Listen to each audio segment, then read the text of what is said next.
L'écran de sa tablette éclairait l'obscurité de notre chambre. Il était passé minuit et Ulrich dormait profondément à mes côtés.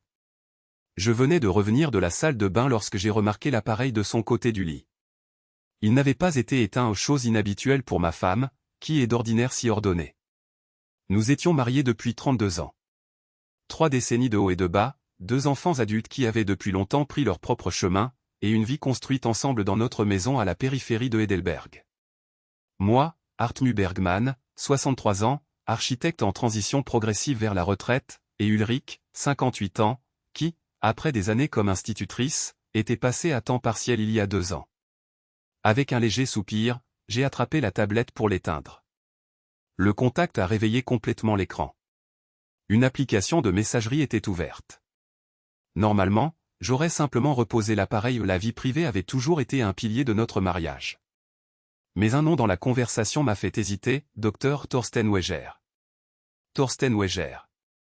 Le nom résonnait dans ma tête. Le psychothérapeute qu'Ulrich consultait depuis environ 6 mois. Au début, pour une légère dépression, comme elle l'appelait, déclenchée par le passage au temps partiel et le vieillissement. Je l'avais encouragé à chercher une aide professionnelle. Je l'avais soutenu. Je n'avais pas cherché à savoir pourquoi les séances hebdomadaires étaient soudainement passées à 2 fois par semaine.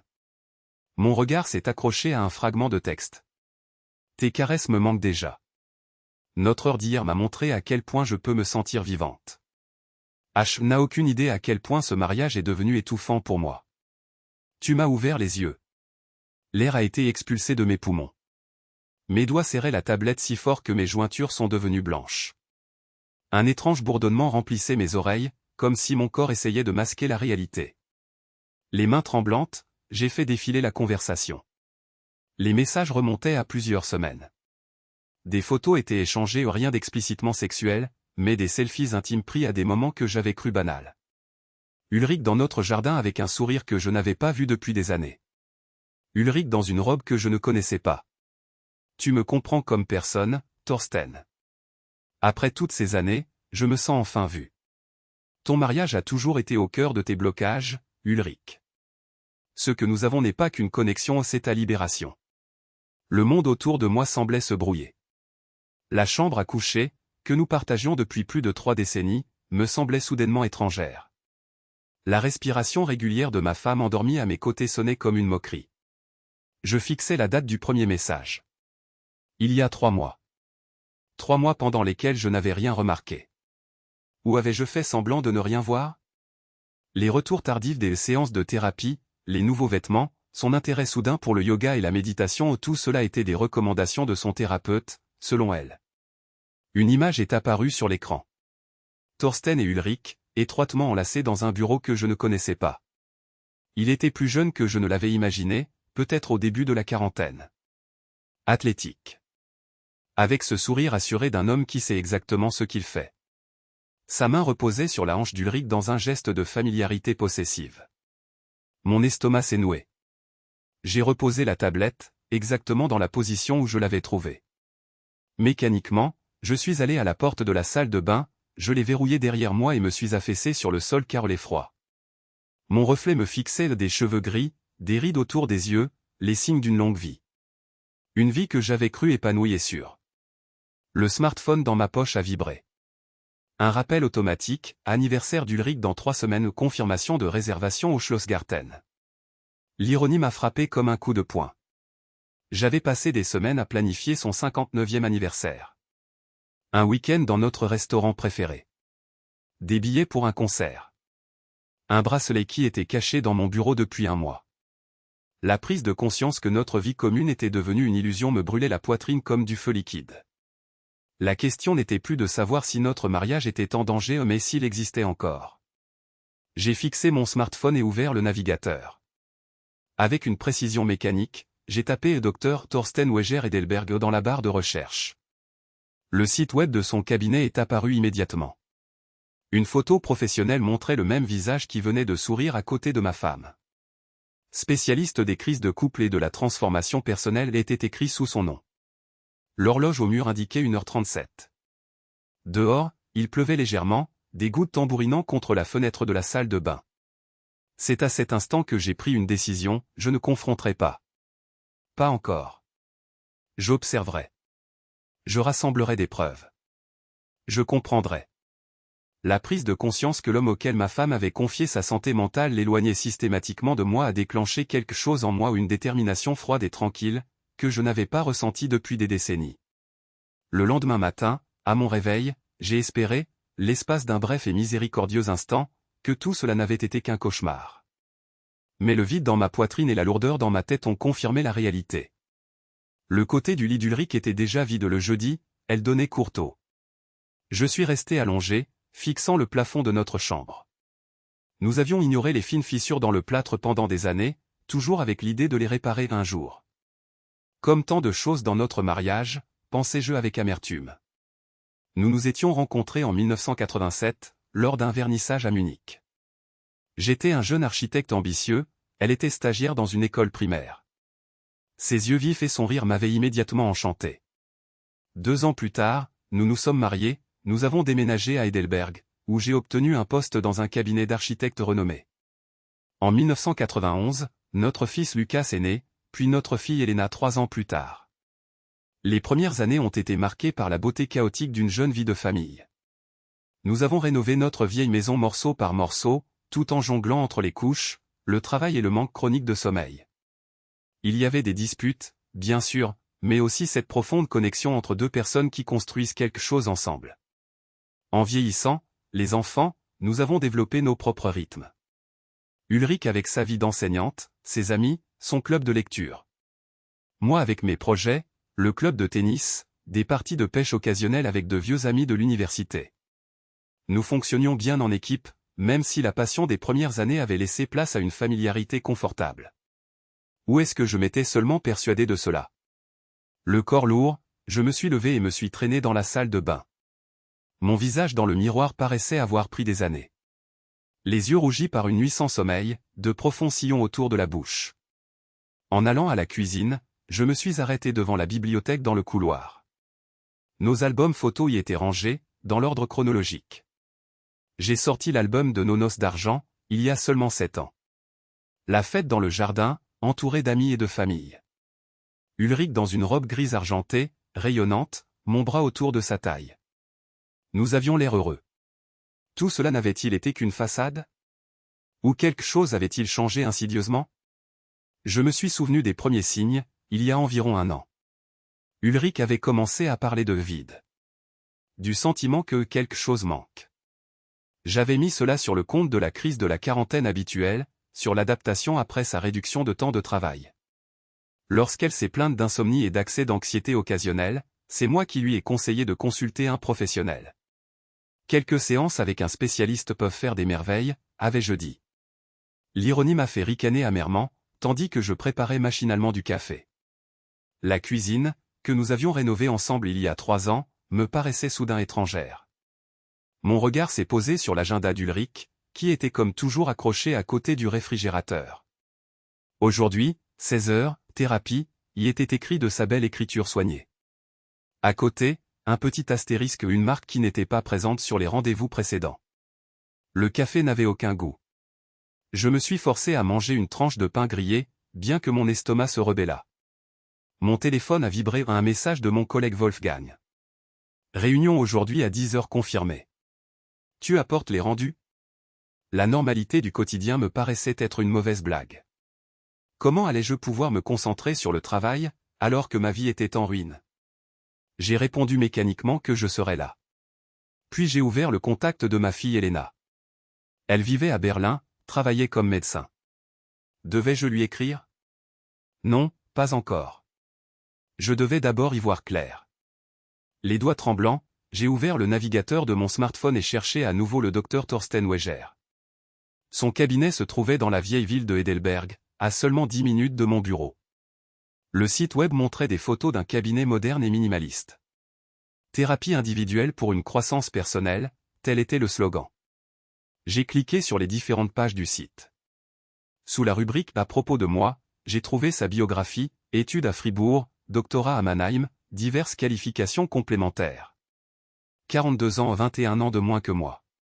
Spécialisé dans les dynamiques relationnelles et la transformation personnelle au milieu de la vie. Un expert pour les personnes précisément dans la situation d'Ulrich. En faisant défiler la page, je suis tombé sur son blog. Son dernier article était intitulé « Quand une relation de longue date devient une prison en voie de libération ». Mon estomac s'est noué. Était-ce la sa thérapie? Convaincre les gens que leur mariage les emprisonnait? J'ai continué à lire. Souvent, ce n'est qu'au milieu de la vie que nous réalisons que nous nous sommes perdus. Les structures qui offraient autrefois la sécurité au mariage, famille, identité professionnelle peuvent devenir des chaînes qui étouffent notre véritable personnalité. Le chemin de la guérison commence par la prise de conscience que le changement n'est pas seulement possible, mais nécessaire. Ces mots se sont gravés dans ma conscience. Ils résonnaient comme un écho des messages que j'avais lus sur la tablette d'Ulrich. J'ai fermé le site web et j'ai fixé l'horloge de la cuisine. 8h15 dans 1 heure, je devais être au bureau, être opérationnel, comme si de rien n'était. Mon regard s'est posé sur la photo aimantée sur le réfrigérateur, Ulrich et moi lors de nos dernières vacances d'été en Grèce. Elle souriait à l'appareil photo, sa main sur mon épaule. Nous avions l'air d'un couple heureux. Tout n'était-il qu'illusion? Ou ce thérapeute lui avait-il mis en tête qu'elle était malheureuse? Avec des gestes mécaniques, je me suis habillé, j'ai préparé mes documents de travail. Juste avant de quitter la maison, je me suis arrêté. Presque sans réfléchir, je suis retourné dans la chambre, j'ai pris la tablette d'Ulrich et j'ai noté le mot de passe qu'elle saisissait pour la déverrouiller. Je l'avais vu assez souvent, mais je ne l'avais jamais utilisé. Puis je l'ai replacé exactement à sa place. En refermant la porte derrière moi, j'ai pris une décision. Je finirai plus tôt aujourd'hui. À 16h, je saurai si ma femme allait réellement en thérapie ou si cet astérisque dans son agenda avait une autre signification. La réunion au bureau s'est déroulée comme dans un rêve surréaliste. Je m'entendais parler de structure de bâtiments et de coûts des matériaux, je me voyais exposer des plans et répondre à des questions. Mon corps fonctionnait en pilote automatique, tandis que mon esprit était pris au piège dans un tourbillon de soupçons et d'incrédulité. Artmu? Tout va bien? Wolfgang, mon collègue et ami de longue date, m'observait avec inquiétude alors que les autres quittaient la salle de conférence. Oui, juste mal dormi. Le mensonge m'est venu facilement. Comme il était facile de maintenir une façade. Ulrich pensait-elle la même chose lorsqu'elle me parlait de ses séances de thérapie? Tu as l'air d'avoir vu un fantôme. Je me suis forcé à sourire. Juste le stress habituel. Le projet du pont me donne des maux de tête. Wolfgang a acquiescé, sans être tout à fait convaincu. Si tu as besoin de parler, tu sais où me trouver. J'ai passé le reste de la matinée à répondre mécaniquement à des emails et à corriger des brouillons. Mes pensées tournaient sans cesse autour des messages sur la tablette d'Ulrich. À 13h, je n'en pouvais plus et j'ai quitté le bureau sous prétexte d'un rendez-vous client. Au lieu d'aller chez un client, je me suis rendu au cabinet du docteur Thorsten Weger. Il se trouvait dans un immeuble ancien rénové dans la vieille ville d'Edelberg, à quelques minutes à pied de l'Universitätsplatz. Une discrète plaque en laiton à côté de la porte d'entrée annonçait son cabinet au 2e étage. J'ai garé ma voiture un peu plus loin et j'ai observé l'entrée. Je ne savais pas moi-même ce que j'espérais en faire. Peut-être obtenir une certitude. Peut-être une preuve que mes pires craintes étaient infondées. Mon smartphone a vibré. Un message d'Ulrich, je rentre un peu plus tard aujourd'hui. Thérapie et après, petit café avec Claudia. Je t'aime. Claudia, sa meilleure amie depuis l'université. Était-ce la vérité, ou un autre mensonge? J'ai senti quelque chose se figer en moi. Les doigts tremblants, j'ai ouvert mes contacts et j'ai composé le numéro de Claudia. Artmu. Quelle surprise. Sa voix joyeuse sonnait sincèrement heureuse. Bonjour Claudia, j'ai raclé ma gorge, essayant de paraître normal. Je voulais juste savoir, Ulrich a mentionné que vous alliez prendre un café après sa thérapie aujourd'hui? Une brève pause à l'autre bout du fil. Non, je n'en sais rien. Nous ne nous sommes pas parlé depuis 2 semaines. Tout va bien? Mon cœur a semblé s'arrêter un instant. Oui, bien sûr. Je l'ai probablement mal comprise. Elle pensait probablement à une autre amie. Tu veux que je l'appelle? Peut-être voulait-elle me faire une surprise. Non, me suis-je empressé de dire. Ce n'est vraiment rien. Désolé de t'avoir dérangé. Après la conversation, je suis resté assis dans la voiture, comme anesthésié. Le premier mensonge concret que j'avais démasqué. Il m'a frappé plus fort que prévu, bien que j'aurais dû être préparé après avoir lu les messages sur la tablette. Il était 14h30. Il restait encore 1h30 avant le rendez-vous d'Ulrich. J'ai démarré le moteur et me suis garé devant un petit café en face du cabinet. De là, je pouvais surveiller l'entrée. Le temps passait atrocement lentement. J'ai fixé la rue du regard, observant les gens qui allaient et venaient. Mon café a refroidi devant moi. À 15h45, j'ai aperçu Ulrich. Elle portait une robe bleue que je ne lui connaissais pas, ses cheveux étaient fraîchement coiffés. Elle paraissait plus jeune que dans mon souvenir, plus énergique. D'un pas vif, elle est entrée dans l'immeuble. J'ai attendu. Mon esprit me disait de partir. À quoi bon rester là? Pourtant, quelque chose me retenait. À 16h50, l'heure habituelle de sa séance de thérapie étant dépassée, personne n'est sorti de l'immeuble. 17h ont sonné. 17h15, mon estomac s'est noué. À 17h30, la porte s'est ouverte. Le docteur Thorsten Weger est sorti, suivi d'Ulrich. Il riait de quelque chose. Il portait un costume décontracté sans cravate et avait posé sa main sur le bas de son dos, un geste intime qui ne laissait aucun doute sur leur relation. Ils ont descendu la rue, visiblement en route vers un restaurant proche. Je les ai suivis à bonne distance. Ils sont entrés dans un petit restaurant italien chic. À travers la devanture, je pouvais les voir s'installer à une table dans un coin tranquille. Le serveur les a accueillis comme s'ils étaient des habitués. Les mains tremblantes, j'ai pris mon smartphone et j'ai pris plusieurs photos. J'avais l'impression de faire quelque chose de mal, d'espionner.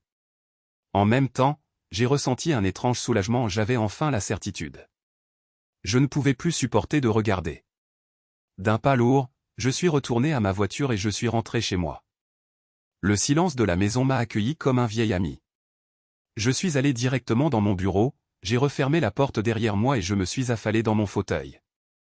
Sur mon bureau, il y avait une photo d'Ulrich et moi, prise lors de mon 60e anniversaire.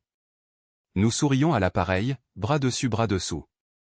Un couple heureux après 30 ans de mariage. D'un geste brusque, j'ai retourné la photo. Mon ordinateur a bourdonné doucement quand je l'ai allumé. Presque machinalement, j'ai commencé à chercher. J'ai épluché les réseaux sociaux à la recherche du docteur Thorsten Weger, j'ai trouvé son profil professionnel sur différentes plateformes. Ses critiques étaient majoritairement positives.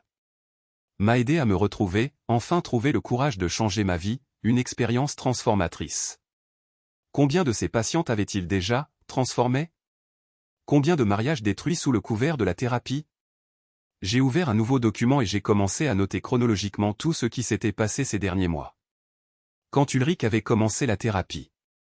Quand son comportement avait changé. Les nouvelles robes. Ses retours tardifs. La distance soudaine entre nous. Le schéma est devenu plus clair à chaque entrée. Ce qui avait commencé comme une thérapie légitime avait muté en quelque chose d'autre ou avait été conçu comme une manipulation dès le départ. Vers 19h45, j'ai entendu la porte d'entrée s'ouvrir. Les pas d'Ulrich dans le couloir, le dépôt de son sac, le retrait de ses chaussures. Des routines qui semblaient soudainement étrangères. Hartmut?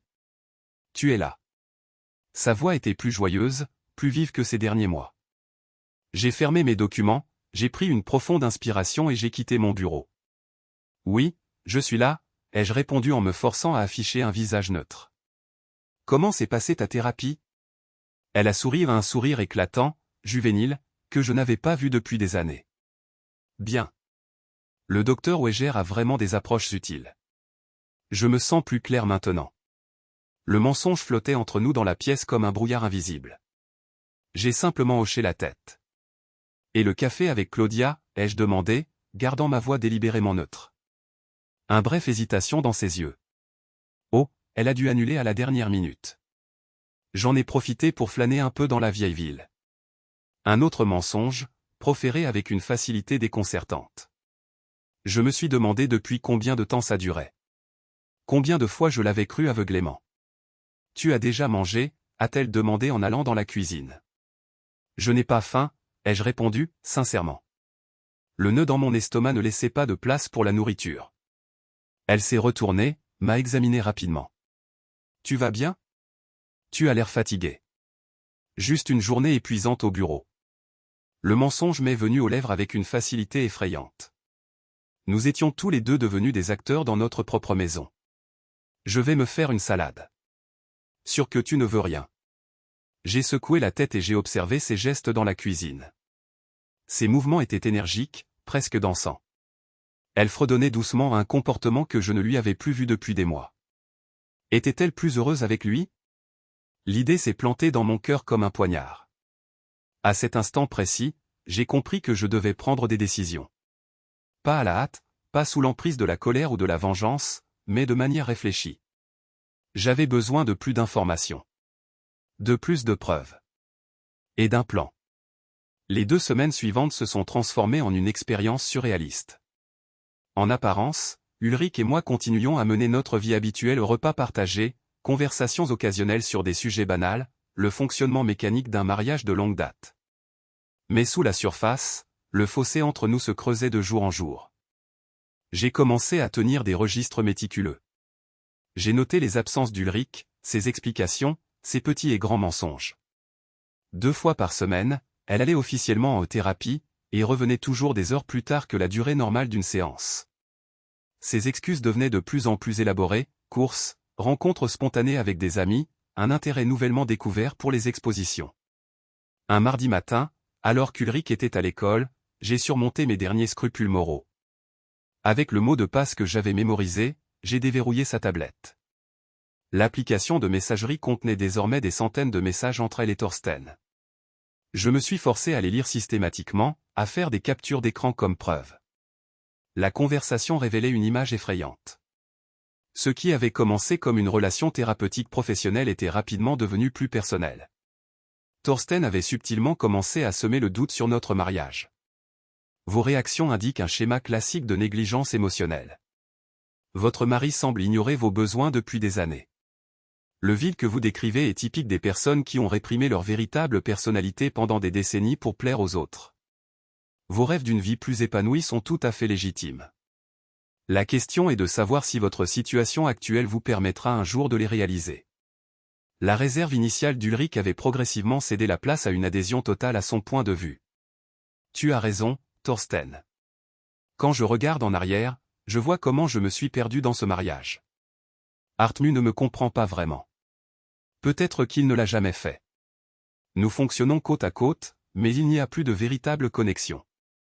Avec toi, je me sens vraiment vivante pour la première fois depuis des décennies.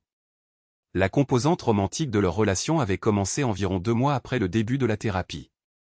Thorsten avait franchi la limite professionnelle, subtilement au début, puis de plus en plus ouvertement. La chimie entre nous est indéniable. Je sais que c'est compliqué, mais je ne peux pas ignorer mes sentiments pour toi. Ce que nous partageons dépasse la simple amitié. C'est comme si nous nous étions reconnus à un niveau plus profond. Les messages dans lesquels il minimisait systématiquement sa culpabilité étaient particulièrement troublants. Tu mérites d'être heureuse, Ulrich. Après toutes ces années passées à vivre pour les autres, il est temps de vivre pour toi-même. Ce qui se passe entre nous n'est pas un mal. C'est une expression naturelle de votre découverte de vous-même. La véritable infidélité serait de vous trahir vous-même. Pendant que je lisais, je sentais ma colère initiale se transformer en quelque chose de plus complexe, un mélange de tristesse, d'horreur et d'une clarté étrange et distanciée. Cet homme avait systématiquement abusé de sa position professionnelle pour manipuler ma femme. Il avait exploité sa vulnérabilité, exacerbé ses doutes et réécrit sa vision de notre histoire commune. Bien sûr, Ulrich était responsable de ses décisions. Mais la façon calculatrice dont Thorsten avait procédé m'a profondément ébranlé. J'ai également trouvé des indices indiquant qu'Ulrich n'était pas sa première patiente à devenir sa maîtresse. Dans un message, il mentionnait avec désinvolture « Je comprends tes inquiétudes. Mais fais-moi confiance, je sais comment être discret. » Ma situation avec Mélanie il y a 2 ans m'a beaucoup appris. Après 2 heures de documentation méticuleuse, j'ai replacé la tablette exactement à sa place. Ma tête me faisait mal, mon estomac se rebellait. J'avais besoin de prendre l'air. J'ai conduit sans but dans Heidelberg, pour finalement me garer au bord du Neckar et me promener. La rivière coulait lentement, des étudiants prenaient le soleil sur la rive, des touristes photographiaient la vieille ville. La normalité autour de moi semblait être une farce face au chaos qui régnait en moi. Mon téléphone a sonné. Lucas, notre fils. Papa. Comment vas-tu? Je me suis forcé à me reprendre. Bien, tout va bien. Comment ça se passe à Munich? Stressant, mais passionnant. La start-up croît plus vite que prévu. Il avait l'air enthousiaste. Je voulais juste vous dire que nous venons vous rendre visite le week-end prochain. Jana a enfin eu des jours de congé. Jana, sa petite amie depuis 3 ans. Elle travaillait comme médecin en horaire posté. C'est merveilleux. J'ai essayé de mettre de l'enthousiasme dans ma voix. Tout va bien, papa? Tu as une drôle de voix. Juste fatigué. Beaucoup de travail en ce moment. Maman disait l'autre jour au téléphone que vous envisagiez un grand voyage à l'automne. Je me suis figé. Un voyage? Je n'étais au courant de rien. Oui, on y réfléchit encore, improvisé-je. Elle avait l'air vraiment emballée. Elle a dit que ce serait une sorte de deuxième lune de miel. Mon cœur s'est serré. Ulrich faisait-elle croire à un monde idyllique à nos enfants, alors qu'elle avait une liaison? Ou bien elle prévoyait réellement un voyage avec moi comme une diversion, une tentative d'apaiser sa conscience? On parlera de tout ça quand vous serez là, dis-je, évasif. Après la conversation avec Lucas, je me sentais encore plus perdu. L'idée de devoir jouer la comédie d'un mariage heureux devant nos enfants, alors que tout était en ruine, me paraissait insupportable. De retour à la maison, je suis allé directement dans mon bureau. J'ai ouvert mon ordinateur portable et j'ai commencé mes recherches. Thérapeute patient relations éthiques, ai-je tapé dans le moteur de recherche. Les résultats étaient sans appel, ce que faisait Thorsten était non seulement moralement répréhensible, mais violait toutes les normes d'éthique professionnelle. Il existait des règles claires contre les relations romantiques ou sexuelles entre thérapeutes et patients même après la fin de la thérapie. J'ai approfondi mes recherches, j'ai lu des études de cas sur des thérapeutes qui avaient abusé de leur position. Les schémas étaient effroyablement similaires, exploitation de la vulnérabilité, franchissement progressif des limites, isolement du patient par rapport à ses relations existantes. Un aspect particulièrement troublant était la notion de trauma bonding, un lien émotionnel qui se crée lorsqu'un manipulateur utilise alternativement la récompense et la punition pour créer une dépendance. Dans les messages entre Thorsten et Ulrich, j'ai reconnu exactement ce schéma, des phases d'intense proximité émotionnelle alternées avec une distance soudaine, ce qui amenait Ulrich à se battre encore plus désespérément pour attirer son attention. En continuant ma lecture, je suis tombé sur des informations concernant les possibilités de porter plainte contre des psychothérapeutes. La chambre des psychothérapeutes du Bade-Wurtemberg avait des procédures claires pour ce genre de cas. Les mains tremblantes, j'ai noté les coordonnées. Vers 18h30, j'ai entendu Ulrich rentrer à la maison. C'était une journée d'école normale, pas un rendez-vous thérapeutique. Malgré tout, elle était rentrée plus tard que d'habitude. Hartmut? Sa voix était joyeuse. Où es-tu? Je suis sorti de mon bureau. Ici. Oh, tu travailles encore? Elle s'est approchée de moi et m'a donné un baiser fugace sur la joue. Son parfum était différent, nouveau, plus intense. Oui, un projet compliqué. Je l'ai observé plus attentivement. Tu as l'air différente.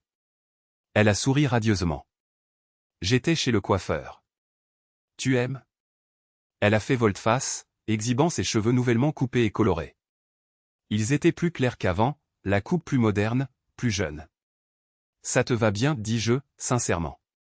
Elle avait effectivement l'air plus jeune, plus dynamique. C'était spontané. Oui, complètement. Je suis passé devant le salon et je me suis dit oh pourquoi pas? Il est temps de changer un peu. J'ai simplement hoché la tête. Un autre petit mensonge. Dans les messages, Thorsten lui avait écrit hier, tu devrais te faire éclaircir les cheveux. J'imagine comme le soleil les ferait briller. Je me disais qu'on pourrait aller dîner ce soir, proposa-t-elle. Au Schlossgarten peut-être? Il fait si beau. L'ironie était flagrante. Le restaurant où nous devions fêter son anniversaire prochain. Le restaurant que j'avais déjà réservé, en guise de surprise. Pourquoi pas, m'entendis-je dire. Laisse-moi juste prendre une douche et me changer rapidement. Pendant le repas, j'ai observé Ulrich comme un étranger. Elle débordait d'énergie, racontait des anecdotes de l'école, riait de petites blagues. Ses yeux brillaient d'une manière que je n'avais pas vue depuis des années. Lucas a appelé, dis-je entre deux plats. Lui et Jana viennent nous rendre visite le week-end prochain. Oh, comme c'est merveilleux. Elle rayonnait. On pourrait faire un barbecue, si le temps le permet. Il a mentionné quelque chose à propos de projets de voyage que nous aurions? Un bref éclair dans ses yeux. Ah, ça. Je me disais que ce serait bien si on pouvait aller en Italie cet automne. Venise ou la Toscane. On n'a pas fait un vrai voyage depuis si longtemps. Intéressant que tu en discutes avec Lucas avant d'en parler avec moi. Ma voix est restée neutre, mais j'ai senti quelque chose se durcir en moi. C'était juste une idée en passant. Je voulais d'abord voir si lui et Elena pouvaient aussi prendre des vacances à ce moment-là. Encore un mensonge. En réalité, Thorsten lui avait conseillé de proposer un voyage ensemble comme une dernière tentative, comme il l'appelait. Ça t'apportera de la clarté. Soit tu sens qu'il y a encore quelque chose à sauver, soit tu reconnais définitivement qu'il est temps de passer à autre chose. Ça sonne bien, dis-je simplement en sirotant mon vin. On devrait vraiment prévoir ça. Après le dîner, nous flânions dans la vieille ville. Le soleil couchant dorait les façades des bâtiments historiques. Des couples étaient attablés aux terrasses des cafés, des musiciens de rue jouaient. Un décor parfait pour un couple heureux. Tu te souviens de notre première visite ici, demanda Ulrich soudainement. Peu après notre rencontre? Bien sûr. Je me souvenais parfaitement. Nous avions passé un week-end à Heidelberg avant de venir nous installer ici. Nous avions fait des projets, partagé des rêves. Nous étions si jeunes, dit-elle doucement. Si pleins d'espoir. Je la regardais, essayant de lire dans ses yeux. Était-ce de la nostalgie? Du regret? Ou était-ce une façon subtile de me préparer à la fin? Ne le sommes-nous pas toujours, demandai-je. Plein d'espoir, je veux dire. Elle hésita, un instant de trop. Bien sûr. Seulement, différemment, justement. Plus mûr. Quand nous sommes rentrés à la maison, Ulrich est allé directement à la salle de bain. J'ai entendu la porte se verrouiller aux choses qu'elle ne faisait jamais auparavant. Son téléphone était resté sur la table du salon. Un message est apparu sur l'écran. De Dr W, je pense à toi. Fais de beaux rêves, ma belle. J'ai fixé les mots jusqu'à ce que l'écran redevienne noir. L'intimité de ce simple message me frappa plus fort que tous les détails explicites que j'avais lus dans ces conversations. Cette nuit-là, je suis resté éveillé à côté de ma femme endormie. La distance entre nous était à peine de 30 cm et pourtant, elle me semblait être des années-lumière. J'ai pris une décision. Je ne resterai plus passif, je ne me contenterai plus d'observer et de documenter. Il était temps de passer à l'étape suivante. L'arrivée de Lucas et Jana le week-end suivant nous força, Ulrich et moi, à jouer une farce de normalité. Nous préparions ensemble la chambre d'amis, planifions les repas, discutions des idées de sortie comme un couple bien rodé, ravi de la visite de son fils. « Papa, tu as l'air maigre, » remarqua Lucas, inquiet, en me serrant dans ses bras. « Tu manges au moins correctement. » En effet, j'avais perdu plusieurs kilos ces dernières semaines. Le manque d'appétit était devenu mon compagnon constant. « Il travaille trop, » répondit Ulrich à ma place en me tapotant le bras dans un geste d'affection conjugale feinte. Je lui dis sans arrêt de lever le pied. Son hypocrisie me transperça. Quand s'était-elle réellement intéressée à mon bien-être pour la dernière fois? Le week-end se transforma en une expérience surréaliste.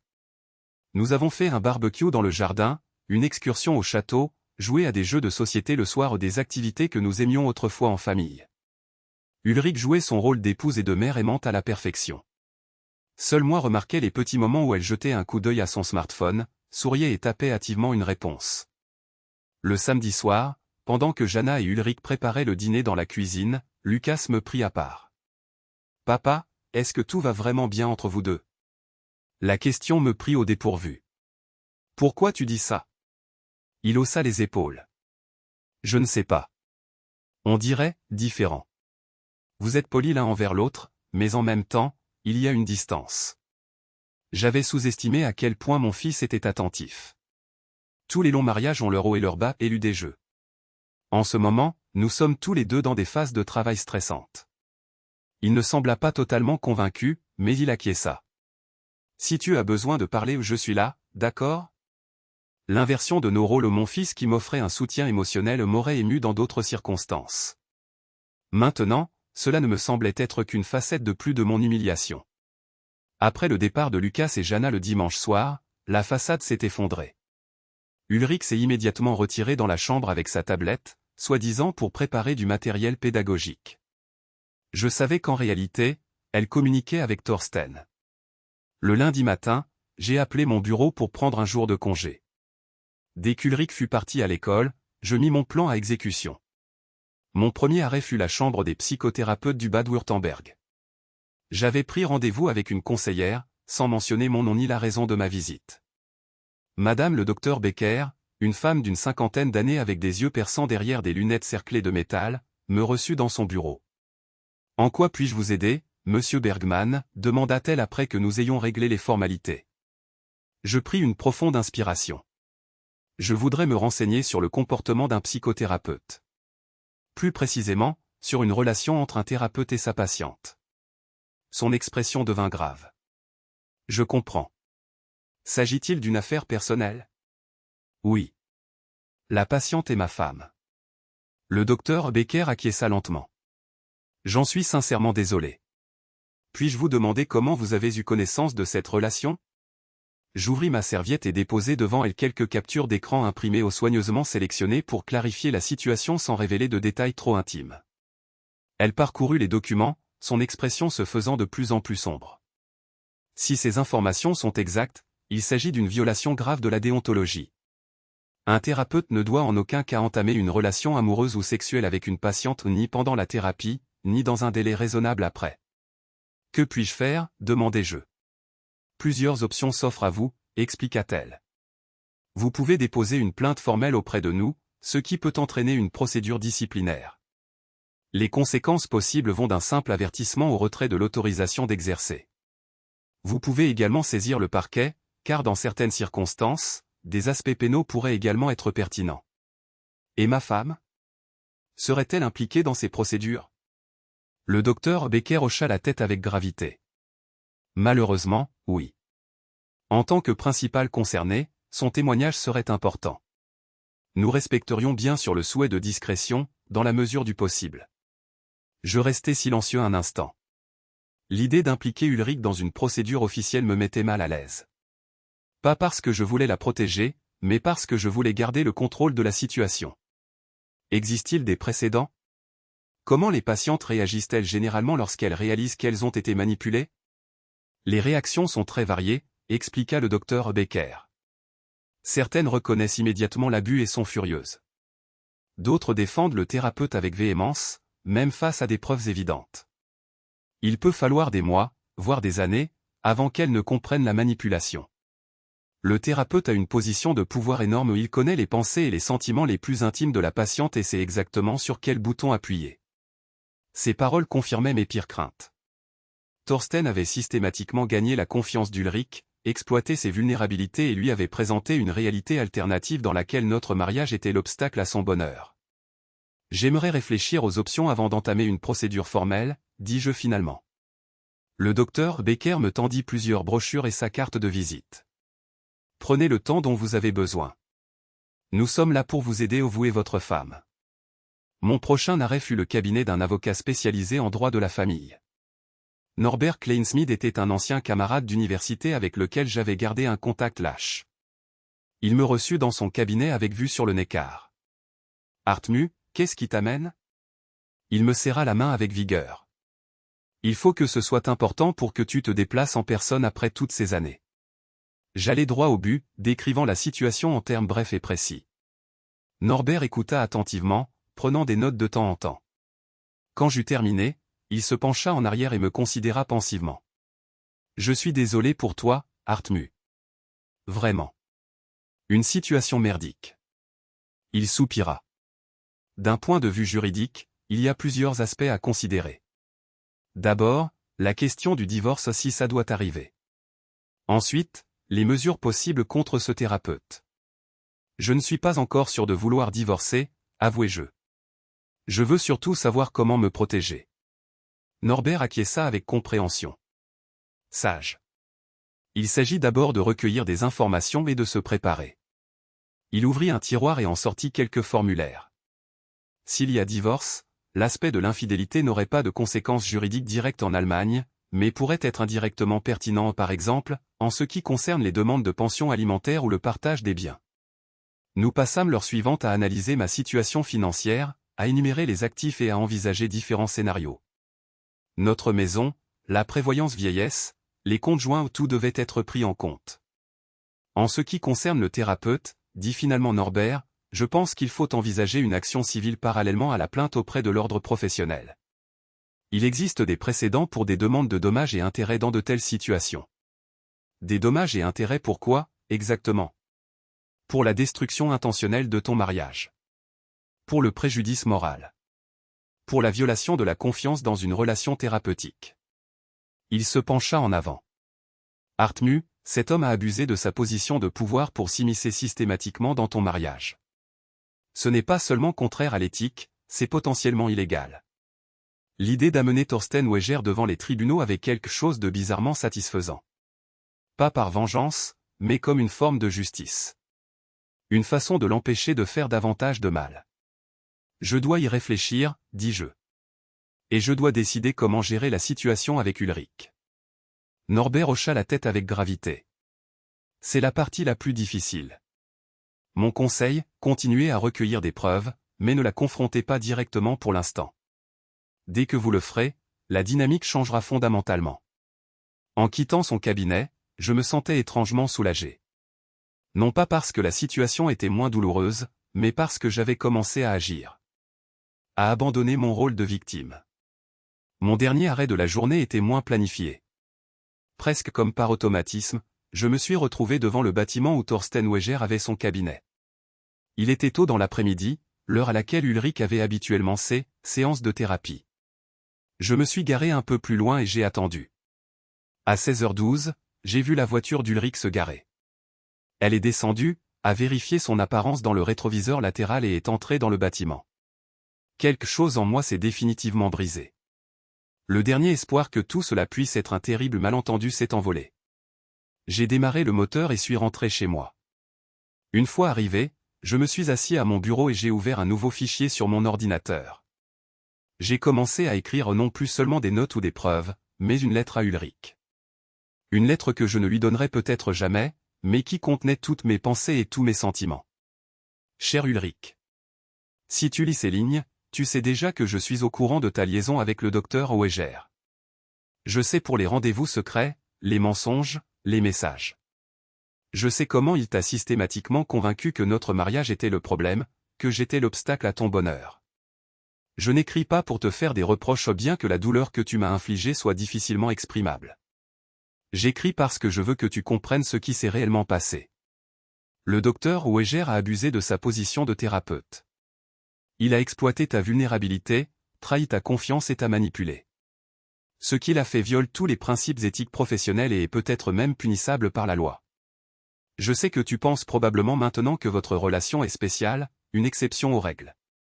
Que vous avez une connexion plus profonde qui transcende ses limites. C'est exactement ce que les thérapeutes comme lui racontent à leurs patientes pour justifier leur comportement. 32 ans, Ulrich. 32 ans de vie commune. 2 enfants que nous avons élevés. Une maison que nous avons construite ensemble. D'innombrables souvenirs partagés. Tout cela était-il un mensonge? Était-ce si facile de jeter tout cela par la fenêtre? Je ne sais pas si notre mariage peut encore être sauvé. Je ne sais même pas si je le veux encore. Mais je sais que tu as été trahi non seulement par toi-même, mais par un homme qui a trahi sa responsabilité professionnelle. J'ai recueilli des preuves. J'ai parlé à l'ordre des psychothérapeutes. J'ai demandé un avis juridique. Je suis prêt à engager des poursuites contre le docteur Weger pas par vengeance, mais pour l'empêcher de faire davantage de mal. La décision de la suite des événements t'appartient. Mais sache que je ne serai plus le spectateur passif que tu sembles croire que je suis. Hartmu. J'ai relu la lettre plusieurs fois, puis je l'ai enregistrée sans l'imprimer. Il n'était pas encore temps pour cette confrontation. Je devais encore en apprendre davantage, comprendre davantage. À 19h45, j'ai entendu la voiture d'Ulrich arriver dans l'allée. Elle rentrait beaucoup plus tard que ne le durerait une séance de thérapie normale. J'étais assis dans le salon, un livre ouvert devant moi, que je ne lisais pas vraiment. « Salut » cria-t-elle gaiement en entrant. Désolé d'être rentré si tard. Après la thérapie, j'ai retrouvé une ancienne collègue. Un autre mensonge, énoncé sans effort. Je me demandais si elle se rendait encore compte de la fréquence à laquelle elle mentait. Pas de problème, répondis-je d'un ton neutre. Comment s'est passée la séance? Bien. Le docteur Weger m'a aidé aujourd'hui à identifier certains schémas dans ma façon de penser. Elle sourit en accrochant sa veste. C'est incroyable à quel point nous sommes influencés par notre passé sans nous en rendre compte. Je la contemplais, ma femme depuis 32 ans, la mère de mes enfants, la femme avec laquelle je voulais vieillir. Elle me paraissait étrangère. Intéressant, dis-je simplement. Au fait, j'ai parlé à Lucas au téléphone. Il a envoyé les photos du week-end. Oh, chouette. Montre-moi. Je lui tendis ma tablette. Elle fit défiler les images, souriant au souvenir du week-end. Sur l'une des photos, nous étions côte à côte, Ulrich et moi, avec des sourires forcés. L'illusion parfaite d'une famille heureuse. Au fait, Elena a appelé aussi, ai-je menti délibérément. Elle disait qu'elle avait essayé de te joindre, mais que tu ne répondais pas au téléphone. Ulrich eut un léger tressaillement. Vraiment? Bizarre, je n'ai vu aucun appel de sa part. Elle a dit qu'elle avait essayé de te joindre plusieurs fois. Vers 17 heures. À cette heure-là, Ulrich était avec Thorsten. Nous le savions tous les deux, mais un seul d'entre nous l'admettait. Ma batterie était probablement déchargée, improvisa-t-elle. Je vais la recharger tout de suite et je la rappellerai. Je me contentais d'acquiescer, sans rien ajouter. Ce petit échange m'avait confirmé ce que je savais déjà, Ulrich était prête à mentir sans hésiter, même lorsqu'il s'agissait de nos enfants.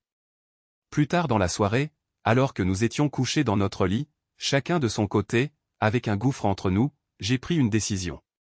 Il était temps de passer à l'étape suivante. Temps de reprendre le contrôle de la situation. Demain, j'irai rendre visite au docteur Thorsten Weger. La nuit précédant ma confrontation prévue avec Thorsten Weger, j'ai dormi étonnamment profondément et sans rêve. Comme si mon subconscient avait décidé de rassembler toutes ses forces pour le jour à venir. Je me suis réveillé avant le réveil, alors qu'Ulrich dormait encore, sa respiration régulière et calme. Pendant un bref instant, j'ai contemplé son visage détendu dans son sommeil, libéré du masque qu'elle portait à l'état d'éveil. La femme que j'aimais depuis plus de 3 décennies. Silencieusement, je me suis levé, et pris une douche et me suis habillé. Aujourd'hui, j'ai délibérément choisi l'un de mes plus beaux costumes, une cravate discrète, des chaussures cirées. Je ne voulais pas affronter Thorsten Weger en tant que mari brisé, mais en tant qu'adversaire à part entière. Ulrich s'est réveillé alors que j'étais presque entièrement habillé. Déjà levé si tôt, a-t-elle marmonné, encore ensommeillée. Réunion importante, ai-je répondu vaguement. Dors bien. Au bureau, j'ai passé la matinée à classer mes documents et à effectuer les dernières recherches. Vers 11 heures, j'ai quitté le bâtiment et informé ma secrétaire que je serais injoignable pour le reste de la journée. Le cabinet du docteur Weger proposait des consultations sur rendez-vous. Toutefois, son site web indiquait qu'il assurait une consultation libre pour les premières consultations le mercredi entre 12 et 13 heures. Nous étions mercredi. J'ai garé ma voiture à 2 rues de là et me suis rendu à pied au cabinet. Le bâtiment historique, avec sa façade soigneusement restaurée, correspondait parfaitement à l'image cultivée de Weger. Une discrète plaque en laiton à côté de la porte d'entrée annonçait son cabinet au 2e étage. Dans l'escalier, j'ai croisé une femme d'âge moyen qui sortait du cabinet. Son expression était un mélange de réflexion et de soulagement typique de quelqu'un qui venait de terminer une séance de thérapie. Je me suis demandé fugitivement si elle aussi était une cible potentielle des stratégies de manipulation de Weger. Au 2e étage, une lourde porte en bois menait à une petite salle d'attente aménagée avec goût. Matériaux naturels, lumière tamisée, couleurs apaisantes, tout était conçu pour créer une atmosphère de confiance et de sécurité. Une jeune réceptionniste leva les yeux de son ordinateur. « Bonjour. Puis-je vous aider ? » « Je voudrais parler au docteur Weger, dis-je calmement. Il s'agit d'une affaire personnelle. Avez-vous un rendez-vous ? Non, mais j'ai vu qu'il offrait une consultation libre le mercredi. Elle acquiesça. C'est exact. Cependant, le docteur Weger est actuellement en séance. Il faudra peut-être attendre 20 minutes avant qu'il ne soit libre. J'attendrai, décidai-je en prenant place sur l'un des fauteuils confortables. La réceptionniste me tendit un formulaire. Si vous pouviez remplir vos coordonnées, s'il vous plaît. Et peut-être pourriez-vous noter brièvement l'objet de votre demande? Je pris le formulaire, y inscrivis mon nom et mes coordonnées. À la rubrique « Motif de la visite », j'écrivis simplement « Affaires personnelles concernant une patiente ». La jeune femme parcourut le formulaire lorsque je le lui rendis et fronça légèrement les sourcils. Je dois vous signaler que, en raison du secret médical, le docteur Weger n'est pas autorisé à communiquer des informations sur ses patients à des tiers. J'en suis conscient, répondis-je poliment. Il s'agit d'une situation particulière. Le docteur Weger comprendra de quoi il s'agit. Elle ne semblait pas totalement convaincue, mais acquiesça et mit le formulaire de côté. Je l'informerai dès qu'il sera libre. J'ai passé les 25 minutes suivantes à étudier le cabinet plus en détail. Des œuvres d'art abstraites étaient accrochées au mur, censées être apaisantes, mais qui avaient aussi quelque chose de séduisant dans leur indétermination. Sur une table d'appoint, il y avait des revues spécialisées et quelques livres dont un avec le nom de Weger en tant qu'auteur, Libération de soi, des voies pour sortir des impasses émotionnelles. Finalement, une porte s'ouvrit, et une dame d'un certain âge quitta le cabinet. Elle avait l'air digne, mais ses yeux étaient légèrement rougis, comme si elle avait pleuré. Thorsten Weger l'accompagna jusqu'à la porte, une main légèrement posée sur son dos, le même geste possessif que j'avais vu sur la photo avec Ulrich. À la semaine prochaine, à la même heure, Madame Müller. Et n'oubliez pas les exercices dont nous avons parlé. Une fois la femme partie, il se tourna vers la réceptionniste. Quel est le prochain patient? Elle lui tendit mon formulaire. Ce monsieur vous attend. Il n'a pas de rendez-vous, mais... Weger parcourut la feuille des yeux, son expression indéchiffrable. Puis il leva les yeux et nos regards se croisèrent pour la première fois. Il était exactement comme je l'avais imaginé à la quarantaine, athlétique, avec une barbe de 3 jours soignée et des yeux gris perçants. Il portait des lunettes discrètes et un costume sur mesure sans cravate, le look d'un thérapeute moderne et prospère. Monsieur Bergman, dit-il d'une voix neutre. Veuillez entrer. Je le suivis dans son cabinet, une grande pièce lumineuse avec vue sur la vieille ville. 2 fauteuils confortables se faisaient face, à côté une petite table avec une carafe d'eau et des verres. Au mur, une bibliothèque remplie d'ouvrages spécialisés, sur le bureau un ordinateur moderne et quelques certificats et diplômes encadrés. Veuillez vous asseoir, dit-il en indiquant un des fauteuils. Il s'assit lui-même en face de moi, son visage désormais un masque de neutralité professionnelle. Vous écrivez qu'il s'agit d'une affaire personnelle concernant une patiente, commença-t-il. Je dois vous rappeler que, de par mon secret professionnel, je ne peux divulguer aucune information sur mes patients. Il s'agit de ma femme, Ulrich Bergman, dis-je directement, ma voix plus calme que je ne le ressentais. Et de votre relation avec elle. Un bref éclair dans ses yeux surprise, peut-être inquiétude qui disparut aussitôt derrière un calme professionnel. Je comprends votre inquiétude, monsieur Bergman. Mais comme je vous l'ai dit, je ne peux pas parler de mes patients, même avec leurs conjoints. Je ne suis pas là pour parler du contenu de la thérapie, docteur Weger. Je me penchai légèrement en avant. Je suis là pour parler de votre relation romantique et sexuelle avec ma femme. Une relation qui viole toutes les règles de l'éthique professionnelle. Son expression changea à peine, mais je remarquai que ses mains se crispèrent légèrement. Je crains que vous n'ayez reçu de fausses informations. Ma relation avec Madame Bergman est purement professionnelle. Lentement, j'ouvris ma serviette et en sortis quelques captures d'écran imprimées. Je les posai sur la table entre nous. Tu es magnifique quand tu dors. J'ai hâte de me réveiller à nouveau à tes côtés demain. Je citai un de ces messages. Ou celui-ci, ce que nous avons n'est pas mal, Ulrich. C'est l'expression naturelle de ta découverte de soi. La véritable infidélité serait de te trahir toi-même. Est-ce que cela vous semble être une relation purement professionnelle, docteur Weger? Il fixa les impressions, son visage désormais nettement plus pâle. Pendant un moment, il sembla envisager de continuer à nier, puis se ravisa. Monsieur Bergman, je comprends votre douleur et votre colère. Mais la situation est plus complexe que vous ne le pensez peut-être. Expliquez-moi, l'exigeai-je, ma voix toujours contenue. Expliquez-moi comment un thérapeute, qui a prêté serment d'aider ses patients, exploite une femme en situation de vulnérabilité. Expliquez-moi comment vous avez systématiquement gagné la confiance de ma femme et l'avez dressée contre son propre mariage. Il inspira profondément, se ressaisissant visiblement. Tout d'abord, monsieur Bergman, Ulrich a officiellement terminé sa thérapie avec moi il y a 2 mois. Notre relation personnelle n'a commencé qu'après. Un mensonge éhonté. Les messages prouvaient le contraire. Et deuxièmement, continua-t-il, je n'ai rien imposé ni manipulé à votre femme. Ulrich est une femme autonome et intelligente qui prend ses propres décisions. Après lui avoir rabâché pendant des mois que son mariage, elle, étouffe. Après lui avoir suggéré que je suis la cause de tous ses problèmes. Je sentis ma façade soigneusement contrôlée commencer à se fissurer. Vous avez abusé de votre position de pouvoir en tant que thérapeute pour manipuler ma femme. Vous lui avez présenté une réalité alternative, dans laquelle notre mariage de 32 ans représente soudainement l'obstacle à son bonheur. Weger se pencha en arrière, son attitude désormais plus défensive. Monsieur Bergman, je n'ai fait qu'aider Ulrich à reconnaître et à accepter ses propres sentiments. Des sentiments qui étaient déjà là, bien avant qu'elle ne vienne me voir. Et ces révélations vous ont mené, par hasard, directement dans son lit. Ma voix se fit plus tranchante. Combien de vos patientes ont eu des révélations similaires sous votre direction? Une ombre traversa son visage, j'avais touché un point sensible. Que voulez-vous, monsieur Bergman, demanda-t-il sans détour. Pourquoi êtes-vous ici?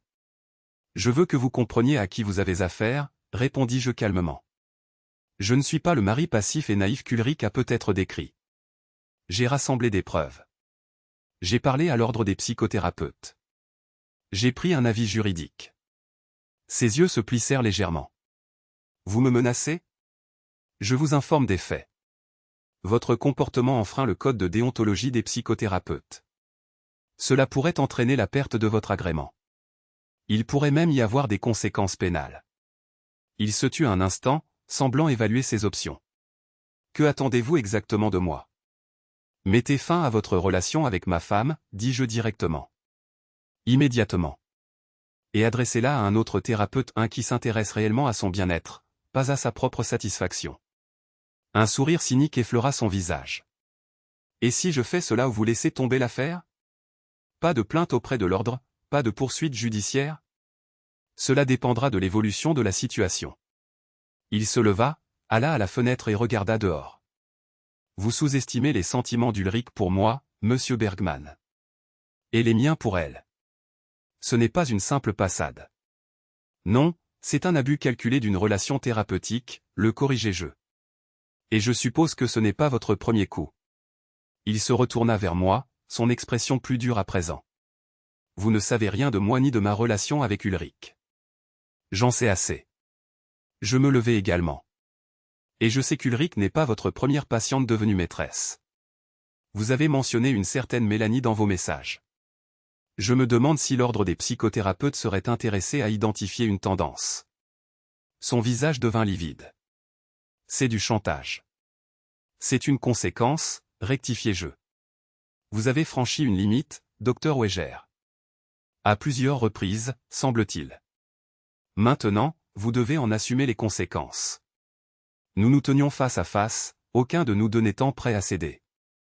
Le vernis professionnel était complètement tombé, ne laissant qu'un homme qui se sentait acculé. J'aime Ulrich, dit-il finalement. Et elle-même. Quoi que vous fassiez, vous ne pourrez rien y changer. Peut-être pas, concédai-je. Mais je peux m'assurer que vous ne serez plus jamais en position d'exploiter une patiente vulnérable. Je ramassai les impressions sur la table et les remis dans ma mallette. Vous avez 48 heures, docteur Weger. Mettez fin à votre relation avec ma femme et adressez-la à un autre thérapeute. Ou je dépose une plainte formelle auprès de l'ordre et du procureur. Il me fixa, un mélange de colère et d'inquiétude dans les yeux. Vous ne pouvez pas gagner, monsieur Bergman. Pas contre les sentiments d'Ulrich. Il ne s'agit pas de gagner, répondis-je calmement. Il s'agit de faire ce qui est juste. Quelque chose que vous semblez peu comprendre. Sur ces mots, je quittai son bureau, adressai un bref signe de tête à la réceptionniste déconcertée et descendis les escaliers. Ce n'est qu'une fois dans la rue que je remarquai à quel point mes mains tremblaient. La confrontation avait demandé plus de force que je n'imaginais. Je me rendis dans un café voisin, commandai un expresso et tentai de remettre de l'ordre dans mes pensées.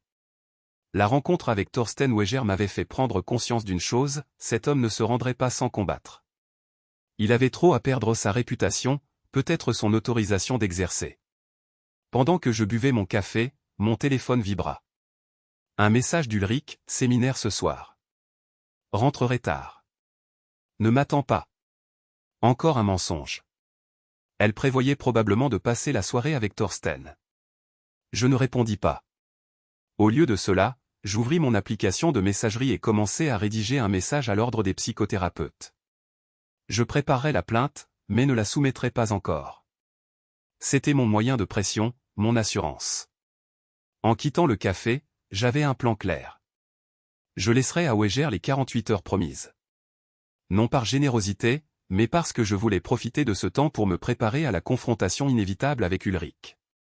Car une chose était claire, quelle que soit la réaction de Weger, la vérité devait éclater. Notre mariage ne pouvait plus être bâti sur des mensonges. Les 2 jours suivants se déroulèrent dans une étrange suspension. Je suis allé au travail, j'ai discuté de projets, répondu à des emails, tous ces actes quotidiens qui me paraissaient soudainement si dénués de sens. À la maison, j'ai continué à jouer mon rôle dans la mascarade qu'était devenue notre mariage. Ulrich et moi mangions ensemble, parlions de banalités, nous tournions autour l'un de l'autre comme des danseurs prudents. Je l'observais attentivement, cherchant le moindre signe indiquant que Thorsten Weger lui avait parlé. J'avais cessé de vérifier ses messages, il me semblait inutile de collecter davantage de preuves pour quelque chose que je savais déjà avec une certitude absolue. Le vendredi après-midi, exactement 48 heures après mon ultimatum à Weger, j'étais assis dans mon bureau, les yeux fixés sur la plainte que j'avais préparée à l'ordre des psychothérapeutes. Mon doigt planait au-dessus du bouton à envoyer. Weger avait-il pris mon avertissement au sérieux? Ou allais-je devoir passer à l'étape suivante? Mon téléphone sonna. Un numéro inconnu. Hartmut Bergman. Monsieur Bergman, ici Thorsten Weger. Je me suis redressé sur ma chaise. Docteur Weger. Les 48 heures sont écoulées. J'en suis conscient. Sa voix était tendue, mais contrôlée. Je vous appelle pour vous informer que j'ai accédé à vos demandes. C'est-à-dire? Il a soupiré bruyamment. J'ai mis fin à ma relation avec votre femme. Et je lui ai donné une liste de 3 collègues qui pourraient assurer la continuité de sa thérapie. Comment a-t-elle réagi? Je n'ai pas pu retenir la question. Un bref silence. Comme vous pouvez l'imaginer mal. Elle était bouleversée. Désemparée. Blessée. Lui avez-vous dit pourquoi? Je lui ai expliqué que notre liaison était une erreur. Que j'avais franchi les limites de mon éthique professionnelle. Il avait l'air plus sur la défensive, maintenant. Je n'ai pas mentionné votre rôle dans cette décision, si c'est ce que vous craignez. Je suis resté silencieux un instant. Quand lui avez-vous parlé? Ce matin. Elle avait un rendez-vous. Cela expliquait pourquoi je n'avais remarqué aucun changement chez Ulrich où elle n'avait pas encore eu le temps d'assimiler la nouvelle. Comprenez bien, Monsieur Bergman, a repris Weger, j'ai fait ce que vous m'avez demandé. J'attends maintenant que vous en fassiez de même et que vous laissiez tomber cette affaire. Cela dépend, ai-je répondu froidement. Si j'ai la moindre indication que vous reprenez contact avec ma femme ou que vous franchissez des limites similaires avec d'autres patientes, je déposerai la plainte. Et croyez-moi, je le saurai. Est-ce une menace? C'est un constat. Je me suis adossé à mon fauteuil. Vous avez franchi une ligne, docteur Weger. À plusieurs reprises, semble-t-il. Je vous donne l'opportunité de revoir votre comportement. Saisissez-la. Après un bref silence tendu, nous avons mis fin à la conversation. Je fixai mon téléphone, incertain de ce que je devais ressentir. Soulagement? Triomphe? Rien de tout cela ne convenait. À la place, j'éprouvais une étrange sensation de vide. Le véritable défi restait à venir, la confrontation avec Ulrich. Je suis parti du bureau plus tôt que d'habitude et je suis rentré chez moi. Ulrich ne rentrerait de l'école que dans environ 2 heures du temps que je voulais mettre à profit pour me préparer. Arrivé à la maison, j'ai procédé méthodiquement. J'ai ressorti la lettre que j'avais écrite il y a des jours, mais que je n'avais jamais remise. Je l'ai relue, j'ai mis à jour quelques passages. Puis je l'ai imprimée, ainsi que quelques-unes des captures d'écran les plus accablantes. Dans le salon, j'ai préparé la scène. 2 verres, une bouteille du vin rouge qu'Ulrich préférait. Je voulais lui offrir la possibilité de traverser cette confrontation avec un reste de dignité. Vers 17h45, j'ai entendu sa voiture dans l'allée. Ses pas semblaient plus lourds que d'habitude lorsqu'elle est entrée dans la maison. Hartmut? Sa voix était hésitante, brisée. Dans le salon, ai-je répondu calmement. Elle est entrée et j'ai immédiatement vu que Weger avait dit la vérité. Ses yeux étaient rougis, son visage pâle. Elle avait pleuré. Tu es rentré tôt, a-t-elle remarqué, s'efforçant de paraître normale. Assieds-toi, Ulrich. J'ai désigné le fauteuil en face de moi. Il faut qu'on parle. Elle a hésité, puis s'est assise lentement. Son regard s'est posé sur la bouteille de vin, les verres, les papiers sur la table. Qu'est-ce qui se passe? Je lui ai versé du vin, puis je me suis servi. Je sais tout, Ulrich. À propos de toi et du docteur Weger. À propos de votre liaison. À propos de sa manipulation. À propos de tes mensonges. Elle s'est figée, ses doigts se crispant autour du verre à vin. Quoi, qu'est-ce que tu veux dire? S'il te plaît, ai-je dit doucement. Plus de mensonges. Plus maintenant. Des larmes ont afflué dans ses yeux. Comment? Cela n'a pas d'importance. J'ai fait glisser les impressions vers elle. Je le sais depuis des semaines. J'ai collecté des preuves. Je vous ai observé. J'ai parlé à Weger. Tu as parlé à Thorsten? Sa voix s'est presque brisée. Quand? Qu'est-ce que tu as fait? Je lui ai donné 48 heures pour mettre fin à cette relation et te renvoyer vers un autre thérapeute. Sinon, je déposais une plainte auprès de l'ordre des psychothérapeutes. Elle me fixa, abasourdie. Tu l'as fait chanter? Je l'ai mis en garde contre les conséquences de son comportement non éthique, rectifiai-je. Ce qui l'a fait entamer une relation amoureuse avec une patiente viole toutes les règles de déontologie. Ce n'était pas comme ça. Sa voix se fit plus forte, plus désespérée. Ce n'était pas de la manipulation. On est tombé amoureux, Hartmut. Ça arrive parfois, même quand on ne le prévoit pas. Vraiment? Je gardai mon calme. Alors explique-moi pourquoi il a méthodiquement semé le doute sur notre mariage. Pourquoi il t'a persuadé que j'étais la cause de tous tes problèmes? Pourquoi il t'a poussé à me mentir, encore et encore? Ce n'est pas juste. Il m'a juste aidé à reconnaître mes propres sentiments. Des sentiments qui, par un heureux hasard, le concernaient? Je secouai la tête. Ulrich, il a abusé de sa position de pouvoir en tant que thérapeute. Il connaissait tes peurs les plus profondes, tes vulnérabilités. Il savait exactement sur quel bouton appuyer. Elle fixa les imprimés devant elle, lut quelques messages. Ses mains tremblaient. Tu as lu mes messages privés? Oui. Je ne fis aucun geste pour m'excuser. Après avoir été berné pendant des mois, après que ma femme depuis 32 ans ait commencé une liaison et m'ait menti droit dans les yeux, oui, j'ai lu tes messages. Des larmes coulaient maintenant librement sur son visage. Tu ne comprends pas. Tu ne peux pas comprendre ce que ça fait, d'être enfin vu. Vraiment vu. Et moi? Ne t'ai-je pas vu pendant toutes ces années? Ne t'ai-je pas soutenu, aimé, respecté? Ce n'est pas la même chose. Elle sanglota. On fonctionne l'un à côté de l'autre, Hartmut. On vit comme des colocataires. Quand m'as-tu vraiment remarqué pour la dernière fois? Quand avons-nous parlé d'autre chose que des banalités pour la dernière fois? Ces mots me touchèrent plus profondément que je ne l'aurais cru. Y avait-il une part de vérité là-dedans? Avions-nous réellement dérivé l'un de l'autre sans nous en rendre compte? Si tu étais malheureuse, pourquoi ne m'en as-tu pas parlé, demandai-je plus doucement. Pourquoi a-t-il fallu un étranger pour te dire que notre mariage ne fonctionnait pas? J'ai essayé de te parler. Sa voix devint plus insistante. Mais tu n'écoutais jamais vraiment. Tu étais toujours occupé avec tes projets, tes plans. Et c'est pour ça que tu as commencé une liaison.